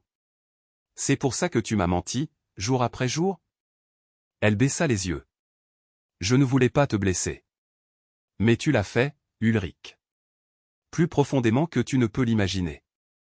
Nous restâmes silencieux un moment. Je pris une gorgée de mon vin, observant sa lutte contre les émotions qui traversaient son visage, la culpabilité, la tristesse, la confusion, mais aussi la défiance. Qu'est-ce que Thorsten t'a dit ce matin, finis-je par demander. Elle déglutit difficilement. Que c'était une erreur. Qu'il avait dépassé ses limites professionnelles. Qu'on ne devrait plus se contacter. Sa voix se brisa. Il avait l'air tellement distant. Comme si tout ce qu'il m'avait dit n'était qu'un mensonge. Peut-être que c'était le cas, dis-je doucement. Non. Elle secoua violemment la tête. Je ne crois pas. Notre connexion était réelle. Je le sais. Je soupirai. Il était inutile de discuter. Pas maintenant. Qu'est-ce qui va se passer maintenant, Ulrich? Pour nous? Elle fixa son verre de vin, comme si elle pouvait y trouver une réponse. Je ne sais pas. Je me sens perdu. Moi aussi. Pour la première fois, je laissais transparaître ma propre vulnérabilité. Je pensais te connaître. Après 32 ans, je pensais que nous n'avions plus de secret l'un pour l'autre. Et puis, tous ces mensonges. Je suis désolé, murmura-t-elle. Vraiment. Mais je ne sais pas si je peux revenir à ce qu'on était. Je ne sais même pas si je le veux. L'honnêteté de ses paroles me blessa, mais je l'appréciais aussi. Enfin, nous disions la vérité. Je pense qu'on a besoin de temps, dis-je après un moment. Du temps pour réfléchir. Du temps pour comprendre ce qui s'est passé et ce qu'on veut. Elle acquiesça lentement. Qu'est-ce que tu proposes? J'ai parlé à Elena. C'était un pieux mensonge, je n'avais contacté notre fille que cet après-midi, après l'appel de Weger. Elle a proposé que l'un de nous puisse temporairement rester dans son appartement à Berlin. Elle est chez son petit ami pendant les 2 prochaines semaines. Tu veux que je parte? Sa voix était blessée. Non. C'est moi qui pars. J'avais pris cette décision il y a seulement quelques heures, mais elle me semblait juste. J'ai besoin de distance, Ulrich. De temps pour réfléchir. Et je pense que toi aussi. Elle me fixa, visiblement surprise par cette tournure des événements. Pour combien de temps? 2 semaines, pour commencer. On verra ensuite. Nous avons discuté des détails pratiques qui s'occuperaient de quoi, comment nous allions communiquer. C'était étrange, cette planification de la séparation, comme des professionnels, après toutes ces décennies de vie commune. Quand nous avons eu terminé, je me suis levé. Je vais préparer quelques affaires. Mon train part dans 3 heures. Elle s'est contentée d'acquiescer, trop épuisée pour dire quoi que ce soit de plus. Dans notre chambre, j'ai méthodiquement fait ma valise. Des vêtements pour 2 semaines, des articles de toilette, mon ordinateur portable, quelques livres. Mon regard s'est posé sur la photo sur ma table de chevet où Ulrich et moi lors de notre 30e anniversaire de mariage. Après une brève hésitation, je l'ai glissé dans la valise. Quand j'ai eu terminé, je suis retourné dans le salon. Ulrich était toujours assise là, immobile, son verre de vin intact devant elle. J'ai terminé, ai-je dit doucement. Elle a levé les yeux, ses yeux rouges d'avoir pleuré. Hartmu, je suis désolé. Vraiment. Je me suis contenté d'acquiescer. Je sais. Tu crois qu'on peut surmonter ça? D'une manière ou d'une autre? La question flottait entre nous, lourde de sens. J'ai longuement réfléchi avant de répondre. Je ne sais pas, Ulrich. Une partie de moi le veut. Une partie de moi t'aime encore, malgré tout. Mais une autre partie est juste trop blessée, trop en colère, trop déçue. Elle a acquiescé lentement, les larmes coulant à nouveau sur son visage. Je comprends. Ces 2 semaines nous feront du bien à tous les deux, ai-je dit d'une voix plus douce. Le temps de réfléchir. Le temps de comprendre ce que nous voulons vraiment. Je suis allé vers la porte, me suis retourné une dernière fois. Je te préviens quand je serai arrivé à Berlin. Elle s'est levée, a fait un pas hésitant vers moi, comme si elle voulait m'embrasser, puis s'est arrêtée. Fais attention à toi. Toi aussi. Sur ces mots, j'ai quitté la maison qui avait été notre foyer pendant plus de 3 décennies. Le chauffeur de taxi qui devait m'emmener à la gare m'attendait déjà. Pendant que nous traversions les rues de Heidelberg, en passant devant des bâtiments et des places familiers, j'ai ressenti un étrange mélange de tristesse et de soulagement. La vérité avait enfin été dite. Les masques étaient tombés. Ce que l'avenir nous réservait, je n'en savais rien. Si notre mariage pouvait survivre à cette crise, c'était incertain. Mais une chose était claire, je ne voulais plus vivre dans une illusion. Arrivé à la gare, j'ai acheté un café et me suis assis sur un banc pour attendre mon train. Mon téléphone a vibré à un message d'Elena. L'appartement est prêt, papa. La clé est sous le paillasson. Appelle-moi quand tu seras arrivé. Je t'aime. J'ai souri légèrement. Au milieu de tout ce chaos, il était réconfortant de savoir que certains liens restaient incassables. Le haut-parleur a annoncé mon train. Je me suis levé, et attrapé ma valise et me suis dirigé vers le quai. Un voyage commençait non seulement vers Berlin, mais vers un avenir incertain. Berlin m'a accueilli avec une soirée fraîche et pluvieuse. L'appartement d'Elena se trouvait à Prenzlauer Berg, dans un immeuble ancien rénové, avec de hauts plafonds et de grandes fenêtres. En ouvrant la porte, l'odeur familière de cannelle et de vanille m'a accueilli et ma fille avait visiblement tout fait pour que je me sente le bienvenu. Sur la table de la cuisine, il y avait un plat de fruits frais, à côté une note, « Bienvenue, papa ». Le frigo est rempli. Appelle-moi, peu importe quand tu arrives. Je t'aime, J'ai souri, fatigué, et lui ai envoyé un bref message lui disant que j'étais bien arrivé. Je reporterai une conversation plus approfondie à demain, je n'avais pas la force aujourd'hui. Après une douche rapide, je me suis couché, épuisé par les événements de la journée. Mais le sommeil ne venait pas. Trop de pensées tourbillonnaient dans ma tête. Des images du visage d'Ulrich inondé de larmes. La neutralité calculée dans la voix de Weger. Les souvenirs d'époques plus heureuses, qui apparaissaient maintenant comme des reliques d'une autre vie. À un moment donné, vers 3 heures du matin, je me suis levé et suis allé à la fenêtre. Berlin s'étendait devant moi, une mer de lumière même à cette heure tardive. Cette ville palpitait sans cesse, ne se reposait jamais complètement aussi différente de la paisible Heidelberg. C'était peut-être exactement ce dont j'avais besoin, un environnement aussi différent que possible de ma vie habituelle. Un endroit sans souvenirs communs, sans les fantômes du passé. Les premiers jours à Berlin se sont écoulés dans une étrange léthargie. J'ai exploré la ville, visité des musées, me suis assis dans des cafés et observé l'agitation colorée autour de moi. Elena venait presque tous les jours, m'apportait des spécialités de sa boulangerie préférée ou me montrait des coins cachés de son quartier. « Comment vas-tu vraiment, papa ?» m'a-t-elle demandé le 4e jour, alors que nous nous promenions dans le Mauerpark. Je lui avais raconté, ainsi qu'à Lucas, une version édulcorée de la vérité, Ulrich et moi traversions une crise et avions besoin de temps pour réfléchir. J'avais omis les détails de l'aventure, non pas pour protéger Ulrich, mais pour ne pas prendre nos enfants à partie. C'est compliqué, ai-je répondu honnêtement. Parfois, je me sens libéré, soulagé. Et puis, d'un coup, je suis submergé par une vague de tristesse et de colère. Elena a acquiescé, compréhensive. C'est normal, je pense. Vous êtes restés ensemble si longtemps. 32 ans, ai-je murmuré. Plus de la moitié de ma vie. Sais-tu déjà si vous, je veux dire, est-ce que vous essayez d'arranger les choses? Sa voix était prudente, comme si elle craignait de rouvrir une plaie. Je ne sais pas, ma chérie. Pour l'instant, j'essaie juste de comprendre ce qui s'est passé. Et ce que je veux vraiment. Elle a posé son bras autour de mon épaule, inversant nos rôles habituels. Quoi que tu décides, Lucas et moi, on est là pour toi. Tu le sais, n'est-ce pas? J'ai souri et lui ai serré la main. Oui, je le sais. Et ça compte plus que tu ne l'imagines. Pendant la 2e semaine de mon séjour à Berlin, j'ai commencé à me sentir plus productif. J'avais mis en place une petite routine, jogging matinal dans le parc, puis travail sur mon ordinateur portable dans un café voisin, et l'après-midi, exploration de la ville. Ulrich et moi échangions quotidiennement de courts messages polis surtout sur des questions pratiques, et occasionnellement sur des réflexions plus profondes. Elle avait commencé à consulter une nouvelle thérapeute, une femme cette fois, qui lui avait été recommandée par l'ordre des psychothérapeutes. Elle m'aide à comprendre ce qui s'est réellement passé, a écrit Ulrich dans un message particulièrement ouvert. Comment j'ai été manipulée, mais aussi, pourquoi j'y étais si réceptive.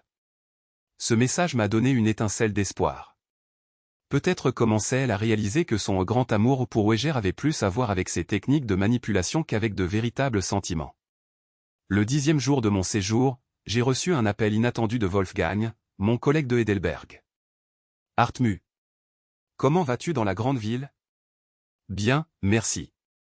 C'est rafraîchissant d'avoir un peu de changement. Écoute, sa voix est devenue plus sérieuse, je ne t'appelle pas juste pour bavarder. Tu te souviens du projet de centre culturel à Hambourg pour lequel nous avions soumis un concept l'année dernière? Bien sûr. C'était un projet ambitieux qui était arrivé en finale avant qu'un bureau concurrent n'obtienne le contrat. L'investisseur est mécontent de l'autre bureau. Dépassement de coûts, retard, le classique. Ils veulent un nouveau départ et se sont souvenus de nous. Mon intérêt a été piqué.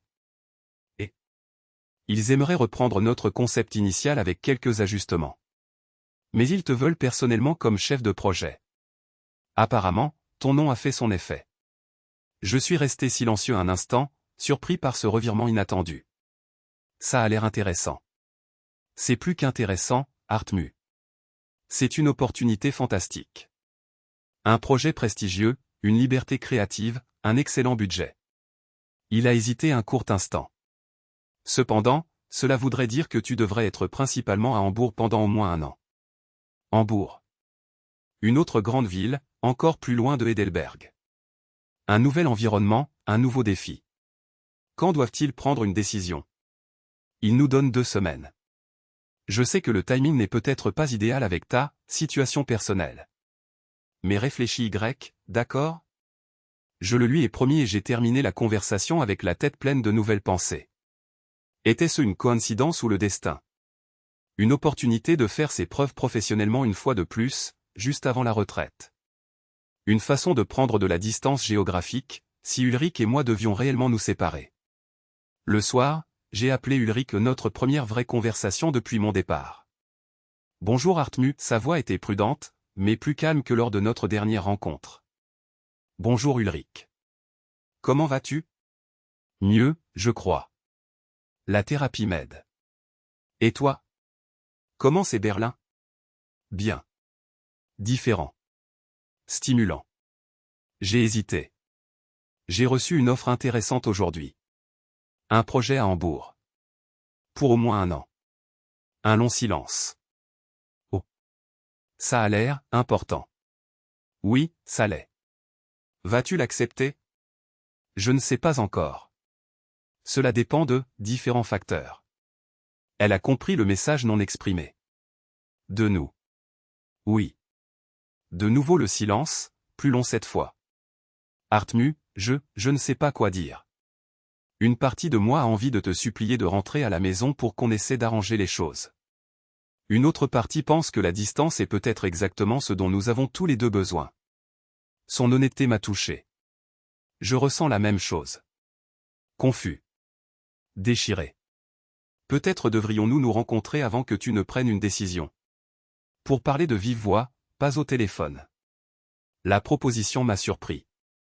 Oui, ce serait bien. Je reviens à Heidelberg dans 4 jours. Ne rentre pas à la maison, dit-elle rapidement. Rencontrons-nous en terrain neutre. Au café du château, peut-être? J'ai accepté et nous avons fixé l'heure et la date. Après la conversation, je me sentais étrangement calme. L'idée de revoir Ulrich ne suscitait plus la même colère et le même désespoir qu'il y a 2 semaines. Le séjour à Berlin m'avait aidé à prendre du recul non seulement physiquement, mais aussi émotionnellement. J'ai passé les jours restants à Berlin à réfléchir à mes options. Le projet de Hambourg m'attirait énormément sur le plan professionnel. Ce serait une fin de carrière digne de ce nom, avant de prendre ma retraite. En même temps, cela exigerait une décision claire concernant mon mariage, soit accepter une séparation géographique, soit y mettre un point final. Le dernier soir, j'étais assis avec Elena dans un petit restaurant à Kreuzberg. Elle avait insisté pour m'inviter à un dîner d'adieu. Tu as pris ta décision. Pour Hambourg, demanda-t-elle pendant que nous attendions notre plat. Pas encore définitivement. Je rencontre ta mère demain. Après ça, je le saurai, je pense. Elena me regarda pensivement. Tu sais, papa, ces 2 dernières semaines, tu as l'air différent. Plus jeune, en quelque sorte. Plus énergique. Vraiment? J'étais surpris par son observation. Oui. Comme si tu t'étais débarrassé d'un fardeau. Elle hésita. J'espère que ça ne sonne pas mal, mais peut-être que cette crise a aussi été une sorte de libération pour toi. Ces paroles ont touché quelque chose en moi, une vérité que je n'avais pas encore pleinement reconnue moi-même. La découverte de la liaison d'Ulrich avait ébranlé ma vie, certes. Mais elle avait aussi ouvert des portes que j'avais oubliées depuis longtemps. Révélé des possibilités que je ne considérais plus. Peut-être as-tu raison, ai-je admis. J'ai l'impression d'avoir le contrôle total de ma vie pour la première fois depuis des années. Aussi douloureuse qu'ait été l'occasion. Elle sourit et me serra la main. Quoi que tu décides, je suis fier de toi, papa. Le train pour Heidelberg est parti à l'heure, à 10h14. J'avais une place côté fenêtre, je regardais le paysage défiler et repassais les 2 dernières semaines dans ma tête. L'engourdissement initial avait fait place à une vision plus claire. J'avais commencé à réfléchir non seulement à la crise, mais aussi aux années qui l'avaient précédée. Ulrich avait-elle raison quand elle disait que nous avions vécu côte à côte? Nous étions-nous tellement perdus dans nos rôles de conjoints, de parents, que nous avions oublié qui nous étions en tant qu'individus? Arrivé à Heidelberg, je me suis enregistré dans un hôtel de la vieille ville. C'était étrange d'être un visiteur dans sa propre ville. J'avais encore 2 heures avant ma rencontre avec Ulrich. Assez de temps pour une promenade dans des rues familières qui, soudain, apparaissaient sous un nouveau jour. Le café du château n'était pas très fréquenté cet après-midi-là. J'ai choisi une table près de la fenêtre avec vue sur le Neckar et j'ai attendu. Ponctuellement à 15 heures, j'ai vu Ulrich remonter la rue. Elle portait une robe bleue que je n'avais jamais vue, ses cheveux étaient plus courts que lors de mon départ.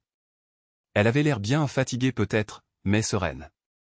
Lorsqu'elle m'a aperçu, un sourire prudent a traversé son visage. « Bonjour Hartmut » dit-elle doucement en s'asseyant. « Bonjour Ulrich. Tu as bonne mine. »« Merci. Toi aussi.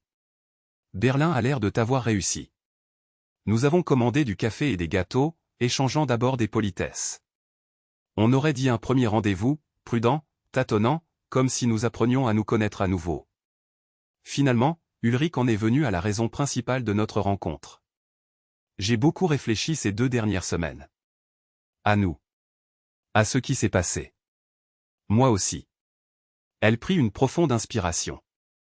Ma nouvelle thérapeute m'a aidé à comprendre à quel point Thorsten était manipulateur. Comment il a systématiquement déformé ma perception de notre mariage. Elle déglutit difficilement. Je suis tellement désolé, Hartmut. Je t'ai fait terriblement souffrir. Sa sincérité m'a touché. Ça fait du bien d'entendre ça. Mais, continua-t-elle, sa voix désormais plus ferme, je crois aussi que la crise n'est pas sortie de nulle part. Qu'il y avait des problèmes, bien avant que Thorsten n'apparaisse. Des problèmes que nous avons tous les deux ignorés. J'acquiesçai lentement. Je suis d'accord avec toi. Nous nous sommes perdus dans la routine, dans les rôles que nous jouions. Exactement. Elle avait l'air soulagée que je ne contredise pas, nous n'étions pas malheureux, mais pas vraiment, vivants non plus. Tu vois ce que je veux dire? Oui. Je pensais aux paroles d'Helena la veille au soir. Ces 2 dernières semaines, je me sens différent. Plus alerte, en quelque sorte. Comme si j'avais vécu dans un demi-sommeil pendant des années. Elle sourit tristement. Moi aussi. Aussi terrible qu'ait été l'événement déclencheur, cette crise a réveillé quelque chose en moi. Nous restâmes silencieux, laissant cette prise de conscience agir entre nous. Puis elle demanda, et le projet à Hambourg? Tu vas l'accepter? Je suis tenté, avouai-je. C'est une formidable opportunité. Un dernier projet d'envergure avant la retraite. Tu devrais le faire, dit-elle avec une détermination surprenante. Ça a l'air parfait pour toi. Et nous? La question flottait entre nous, lourde de sens. Ulrich me regarda longuement, les yeux remplis d'émotion. Je ne sais pas, Hartmut. Je t'aime toujours, ça, je l'ai compris pendant ces 2 semaines. Mais je ne sais pas si nous pouvons revenir à ce que nous étions. Ou si nous devrions seulement essayer. Ces mots faisaient écho à mes propres pensées. Peut-être avons-nous tous les deux besoin de plus de temps. De plus d'espace pour réfléchir, pour grandir. Oui. Elle acquiesça lentement. Peut-être que Hambourg est exactement ce qu'il faut. Pour toi, pour nous deux. Pas une rupture définitive, précisai-je. Mais pas non plus une tentative précipitée de tout recoller. Une pause. Un espace pour respirer. Nous discutâmes des détails pratiques, la maison, les finances, la communication. C'était étrangement mûr de mener cette conversation, sans reproche, sans drame. Lorsque nous nous dîmes au revoir, nous nous embrassâmes brièvement.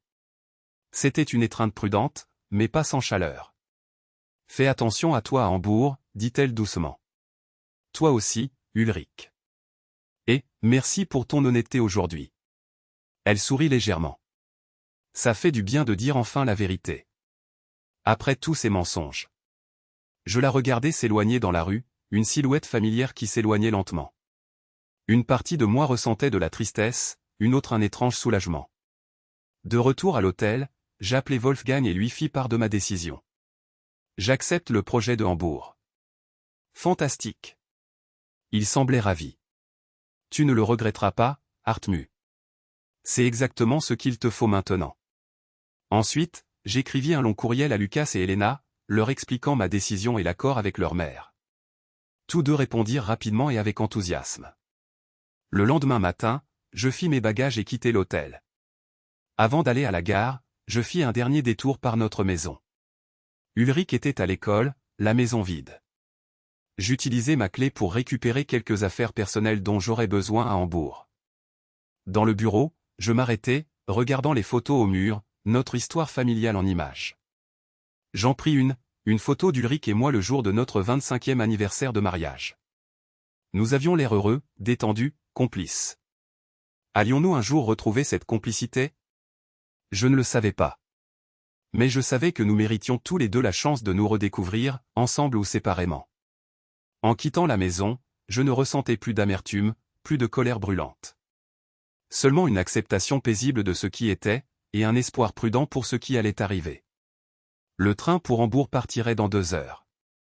Une nouvelle ville, un nouveau projet, une nouvelle étape de ma vie m'attendait. L'avenir nous dirait ce que le destin réservait à Ulrich et à moi. Pour l'instant, il suffisait de savoir que nous étions tous les deux sortis de l'ombre de la manipulation, que nous avions tous les deux choisi la vérité, aussi douloureuse fût-elle. Alors que le train quittait la gare, je jetai un dernier regard en arrière sur Heidelberg, la ville qui avait été mon foyer pendant si longtemps. Un chapitre se terminait. Un nouveau commençait. Le psychothérapeute et manipulateur avait ébranlé notre mariage, certes. Mais il n'avait pas le pouvoir de déterminer notre avenir. Celui-ci était de nouveau entre nos mains.